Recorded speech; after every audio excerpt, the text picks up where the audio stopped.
Good evening, junkies. Welcome to EminiJunkie.com, your ES Trading Mentor's free trading video for Wednesday, November 17th, 2010.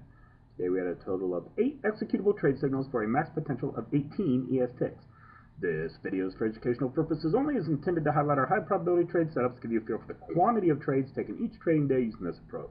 Your full trading plan, daily live trading room can be accessed at our website at EminiJunkie.com. Okay, coming to you from the Traders Expo out here in Las Vegas, and we are back up and running on our thinkorswim charts. That's a good thing. We set up this morning for a pre-market half gap trade that did produce its targets 1 and targets 2 and made it to that pre-market theoretical half gap for 5 ticks to the downside.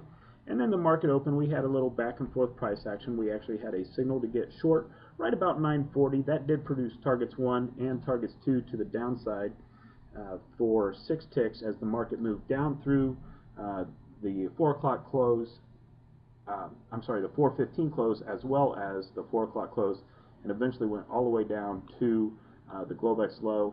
Found a little bit of support there. You can see we had a fast move up off that Globex low. Created an extension opportunity to the upside, and that extension did produce targets 1 and targets 2 for 10 ticks as price pushed up through the pivot all the way up to the Globex high before finding some resistance, came back down through our moving average, and as you can see, set up for a nice short. This one kind of traded a little sideways, but it ultimately broke to the downside. It was almost a textbook setup there for us. Targets 1 and targets 2 easily reached for 9 ticks as we pushed back down towards the open. Found a little bit of support, came through the moving average, pushed high into the Globex high, pulled back to our moving average, gave us a signal long. Now this trade just sat there and went sideways, so we got into our lunchtime dead zone.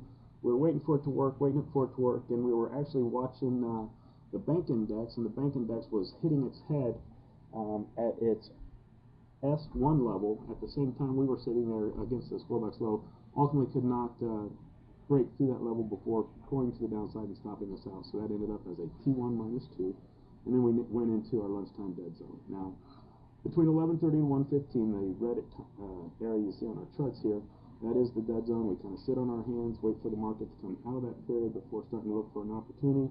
And you can see we pushed up to our moving average, had a signal to get long, and we were run over like a freight train. T0 minus 14. Again, afternoon trading, it's not one of those things that I'm a big fan of. I like to get into the market, take care of things in the morning session. And you can see that first trade coming out of the lunch, T0 minus 14. Set up a trade to the downside, and that ended up, got our first contract off, no follow through before being stopped out. That was a T1 minus 2. And then briefly, right before the 3 o'clock close, we had one other trade set up to the downside. That did hit targets 1 and targets 2 for 6 ticks as we pushed back down towards the daily open. So, all in all, it was an eventful day.